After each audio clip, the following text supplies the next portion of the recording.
Ce qui est magnifique dans ce récit de nativité, c'est qu'on nous raconte des rêves, rien que des rêves. Il n'y a pas moins que 5 rêves dans ce récit. Le premier rêve, c'est Joseph qui le fait. Il rêve et laisse Dieu le convertir à une autre façon de voir les choses. Dans son rêve, la peur est repoussée. Il n'est pas obligé de se conformer à la morale ambiante. Il n'est pas obligé de répudier sa femme, Marie. Il peut assumer avec elle ce qui est difficile. Il peut être courageux pour deux. Le rêve lui a ouvert un horizon pour sortir de son dilemme par le haut. Et quelle hauteur! L'enfant à naître est celui qui sauvera son peuple de ses péchés. Et les premières personnes que sauve cet enfant à naître, ce sont ses propres parents, en fait. Marie et Joseph. Il les sauve de la peur, il les sauve de la médiocrité, qui vise à se conformer aux règles établies pour avoir la tranquillité. Il les sauve d'une vie de renoncement et les entraîne dans l'audace de la foi, celle qui fait vivre, celle qui déplace des montagnes et guérit les cœurs et les âmes. Le deuxième rêve, ce sont les mages qui vont le faire. Les mages rêvent aussi, et ils rêvent d'une autre route que celle que tous les dignitaires empruntent pour coller aux usages de la diplomatie de ce temps. Ils ne retourneront pas auprès d'Hérode, et ils ne lui donnent pas les informations qu'il demande. Les mages sont convertis eux aussi au cœur de leurs rêves, à une liberté qui les pousse à résister aux injonctions d'un roi puissant mais sanguinaire. Ils ne participeront pas à la folie d'Hérode, à sa paranoïa, qui prend pour cible le petit enfant qu'ils viennent de voir. Il mérite mieux qu'une dénonciation, ce petit qui a tellement d'importance à leurs yeux maintenant. Et eux, maintenant qu'ils ont contemplé ce petit homme qui arrête les étoiles, eux valent tout d'un coup beaucoup mieux aussi, beaucoup mieux qu'une méprisable dénonciation, qu'une veule collaboration. Le troisième rêve, c'est Joseph de nouveau qui le fait. Il rêve encore, comme dans une parole de guérison évangélique, il entend dans son fort intérieur « Lève-toi, prends l'enfant et sa mère et fuis en Égypte ». Ce « lève-toi et marche » est une mise en route digne de Jésus le guérisseur, lui qui remet debout les êtres paralysés par la peur, par la fatalité, par le manque de foi. C'est comme s'il disait cette autre parole biblique « Choisis la vie afin que tu vives ». Alors Joseph sait qu'il devra tout faire pour que cet enfant, qui n'est après tout peut-être pas le sien, devienne son fils. Un fils à protéger, un fils à aimer, un fils à sauver, même s'il est destiné à être lui-même le sauveur. Jésus est l'enfant de Joseph pour toujours, l'enfant donné comme un trésor et qu'il ne faut pas risquer de laisser aux mains d'un roi fou de jalousie, comme Hérode. Joseph le père est le même que Joseph le frère dont parlent les Écritures et qui, vendu en Égypte, se retrouve à sauver sa famille. C'est le Joseph du lien de filiation, celui qui fera rapporter les ossements de son père sur la terre natale, par devoir sans doute, mais surtout par conscience qu'il y a des choses qu'on ne se pardonnerait pas de ne pas les avoir faites. De Joseph en Joseph, la Bible nous raconte comment les rêves convertissent les cœurs, comment les rêves sauvent les vies, comment les rêves façonnent les histoires humaines. C'est encore un rêve, un quatrième cette fois, qui avertira Joseph qu'il peut revenir sur la terre de ses ancêtres. Et puis, il y aura ce cinquième rêve de prudence qui lui dira qu'il faut rester à l'écart, en Galilée, parce que ce n'est peut-être pas fini. La violence n'est jamais très loin.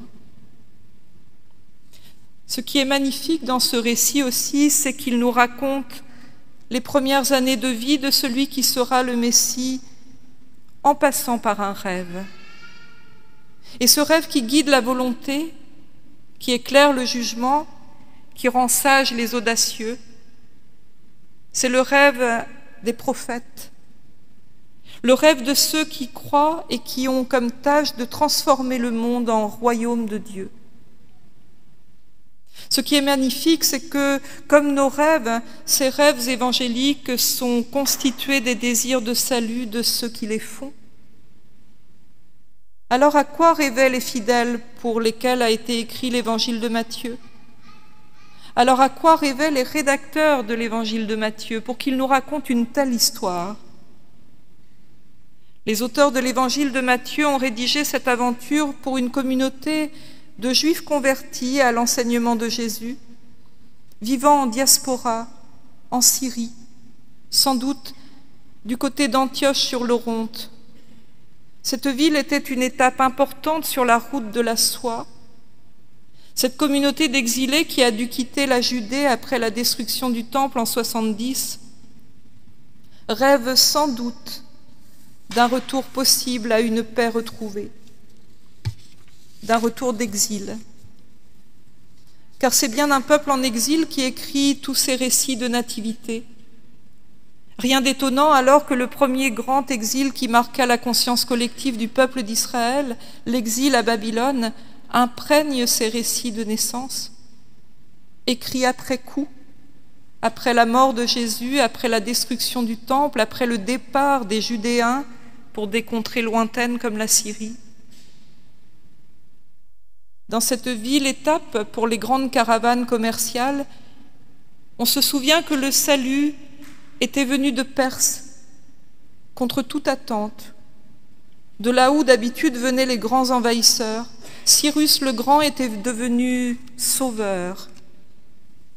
Cyrus le Grand, l'empereur perse, dont les Hébreux avaient fait dans leur histoire nationale le Messie de Yahvé, loin de Dieu, avait conquis Babylone.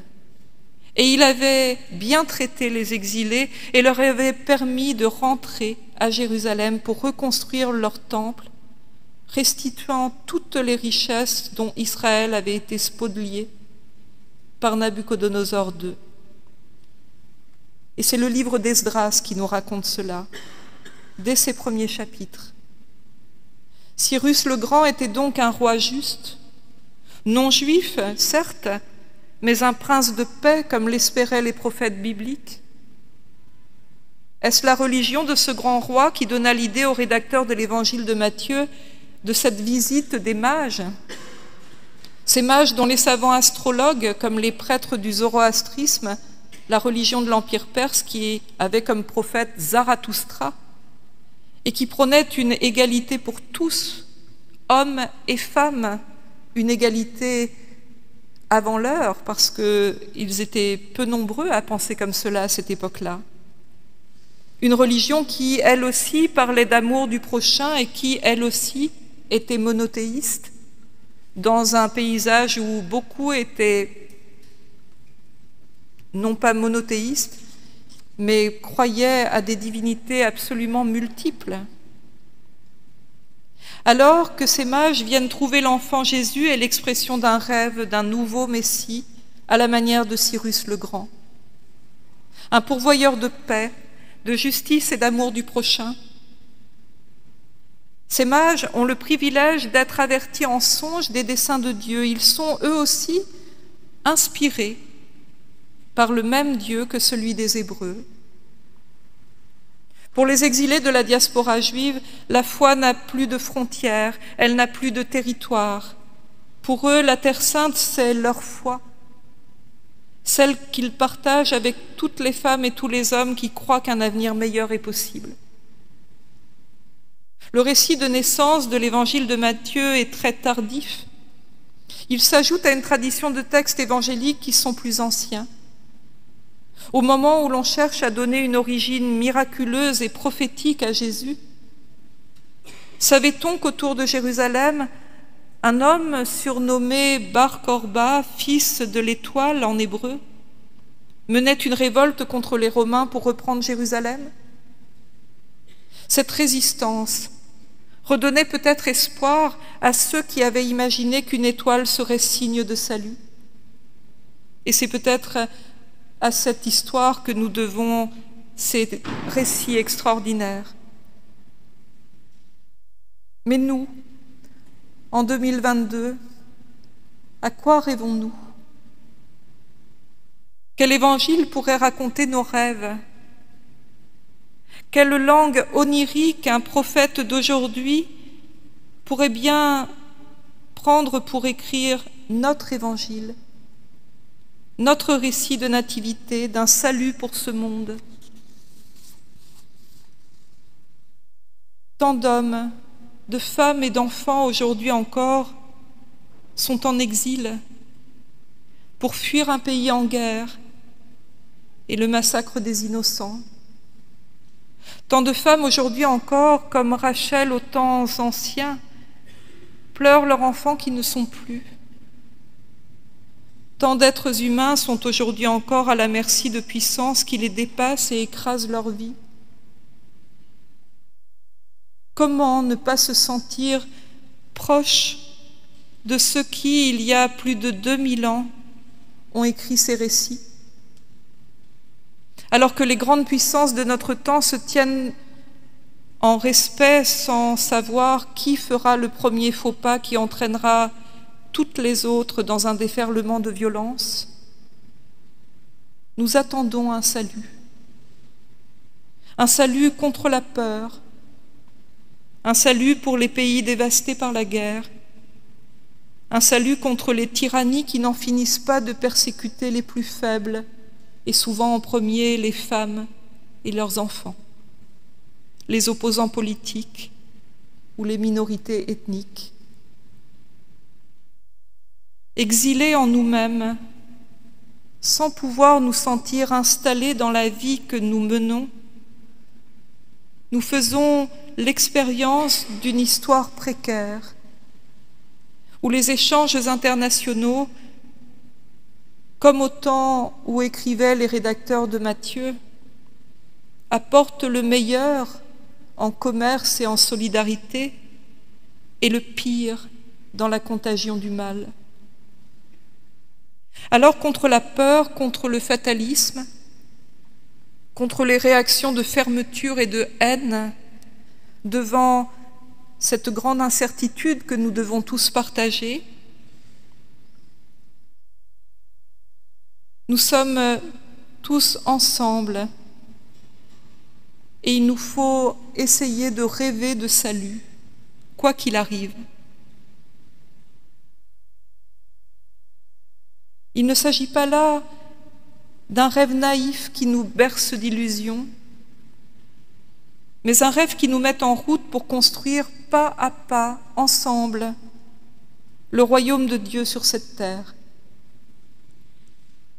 Alors nous serons comme ces mages venus d'Orient avec leur idéal d'amour du prochain, qui cherchaient ce petit homme partout et qui venaient l'adorer parce qu'il correspondait à ce qu'ils espéraient eux aussi. Nous apporterons à nos contemporains, chacun à notre manière, l'or d'un pouvoir juste, l'encens de la foi en l'homme et en Dieu, et la myrrhe du soin de l'autre, la myrrhe de la guérison. L'étoile qui a guidé ces mages éclaire nos pas. L'évangile de Matthieu nous la présente comme une quête, comme un espoir, toujours devant nous et toujours guidant nos vies. nous guidant pour choisir la vie et la bénédiction plutôt que la mort et la malédiction. Plus qu'un enfant, c'est une prophétie qui naît à Noël, une prophétie qui s'accomplit. Le peuple qui marche dans les ténèbres a vu une grande lumière. Sur ceux qui habitent le pays de l'ombre de la mort, une lumière a brillé. Que cette lumière brille sur nous et en nous et qu'elle nous guide. Amen.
Mais après tout, après ce récit, qu'est-elle devenue cette étoile dont on parle dans ces récits bibliques?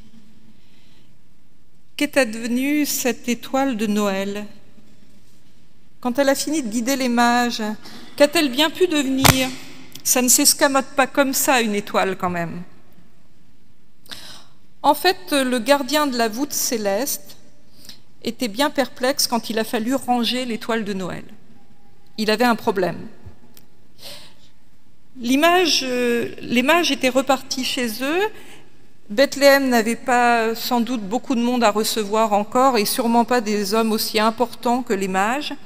Et donc les choses s'étaient vraiment calmées un peu partout. Et qu'est-ce qu'on allait faire de notre étoile extraordinaire? Alors le préposé au rangement des étoiles, habitué au coup de balai en queue de comète, s'imposa de trouver une place où caser l'astre devenu inutile. Sa première idée fut d'en faire une étoile filante. C'est merveilleux, une étoile filante. D'abord, il trouve l'idée géniale, parce que devenir une étoile filante pour une étoile, c'est quand même un très bel enterrement. Mais bon, ça reste quand même un enterrement. Alors, pouvait-on condamner à mourir l'étoile de Noël juste après quelques nuits d'existence, cette étoile dont les âges allaient sans doute se souvenir pour l'éternité? Non. Qu'on l'a remise dans un coin de ciel, oui, mais la mort pour l'étoile de Noël, quand même pas. Alors, que faire de l'étoile? Notre concierge fit le tour des constellations pour voir si, en se serrant un peu, il n'y en aurait pas une qui accepterait une nouvelle étoile. Elle n'était pas très encombrante en plus, cette étoile. Son importance venait surtout de la fonction qu'elle avait eue de montrer un chemin, mais sinon elle n'était pas si grosse que ça. C'est d'ailleurs souvent comme ça. Ce ne sont pas les plus imposants, les plus utiles au monde, mais souvent les tout petits serviteurs discrets. Approchaient ces dames les constellations, se récrièrent. Les Pléiades firent une scène, et ce fut un non catégorique. Elles, les joyaux du ciel, étaient comptés une fois pour toutes, alors ajouter une petite nouvelle à leur nombre parfait, pas question. Quelle idée de bouleverser une délicate harmonie comme ça. Où l'orgueil va-t-il se nicher de temps en temps quand même, je vous le demande.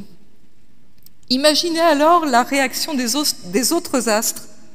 Orion le chasseur, la grande ours et le taureau employèrent des mots fort rudes à l'égard de l'étoile et même fort impolis, mais je ne vous les répéterai pas ici. Et il fallut leur laisser la paix bien vite. Vous comprenez, ces stars-là se savent observer, contemplées par de grosses lunettes. Ça les rend nerveuses, inquiètes et du coup de méchantes humeurs très souvent. Et puis, comme beaucoup de mortels, les constellations trouvent grande satisfaction à ne jamais rien changer. Notre concierge se rabattit donc sur l'allumeur de réverbères des avenues du firmament. Et oui, ça existe. Il faut avouer que ce n'est pas une sinécure que d'allumer tous les soirs toutes les lampes de la voûte céleste. Le préposé à ce travail est très méticuleux, il faut bien le reconnaître, mais n'allez pas essayer d'en ajouter une comme ça, l'air de rien, parce qu'alors vous auriez une bonne grève sur le tas. Il arrêterait tout de suite d'éclairer. Notre gardien essaya de le prendre par les sentiments, mais pas moyen de le convaincre. Il n'en allumerait pas une de plus, ce n'était pas dans son contrat. Alors évidemment, l'autre était bien embarrassé. Il tenta quand même le coup et profita d'un moment sans surveillance pour jeter l'étoile de Noël sur le tas immense qu'on appelle la Voie lactée. Une de plus ou de moins, après tout, ça ne devait pas se voir beaucoup. Qu'est-ce qu'il n'avait pas fait là? Il fallut vite la reprendre et s'enfuir sous les cris du porte-lumière. Mais alors, comment faire?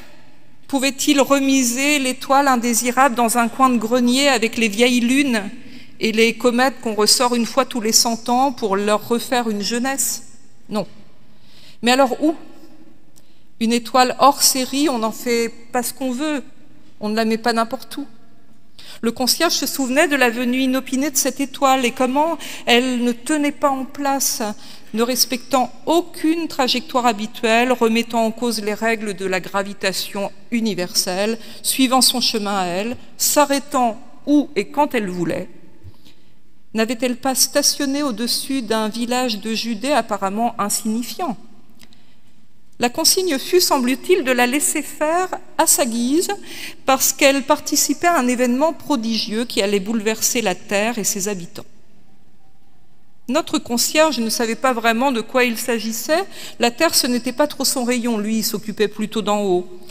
Lui, il s'occupait du ciel. Mais quand même, cette pensée lui donnait une idée qu'il qualifia lui-même d'élégante, tant elle était ingénieuse. L'étoile avait à voir avec la terre, c'était donc au terrien de la caser quelque part. Il rentra dans sa loge et se mit à casser l'étoile en une multitude de morceaux. Pour morceler de la lumière, il faut un certain savoir-faire quand même. Notre concierge sortit, le tablier plein de ces morceaux de lumière, et comme le semeur de la Bible, il se mit à semer à pleine main sur la terre la lumière de cette étoile, cette semence d'un genre nouveau. Il en jetait partout. Une étoile, pensez donc, ce n'est pas comme quelques miettes, même si ça paraît bien petit vu de loin. Une étoile, c'est assez énorme quand même, alors les morceaux tombaient partout, mais pas n'importe où. L'étoile de Noël connaissait la sagesse selon laquelle il faut savoir mettre dans ses petites actions, dans ses petits gestes, dans ses petites paroles, les mêmes nobles et grands sentiments que l'on met d'ordinaire dans les grands coups d'éclat. Chacun de ces morceaux de lumière, avec intelligence, alla se placer à un endroit où il pourrait continuer quelque chose de son grand rôle de Noël. Dans ces grandes semailles, les uns vont alors se loger dans les chambres des malades, où on a besoin d'une petite veilleuse contre la peur. D'autres morceaux vont rejoindre celles et ceux qui dormaient sur les trottoirs, là où il est besoin de chaleur et de réconfort contre le désespoir. D'autres vont alors se glisser dans les maisons éteintes, là où il est besoin de rallumer la flamme de l'amour. D'autres sont allés un peu partout, par ici, même dans ce temple. Et je pense qu'on peut encore en retrouver des morceaux. Et d'ailleurs, si vous ouvrez vos petits livres de chant,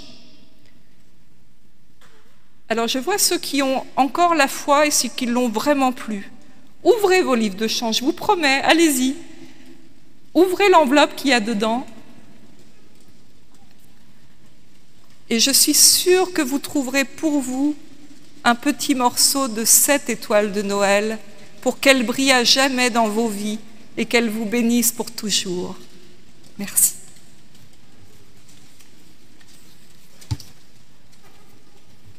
Et sans plus attendre, je vous invite à chanter « Brillante étoile du matin », le cantique 90.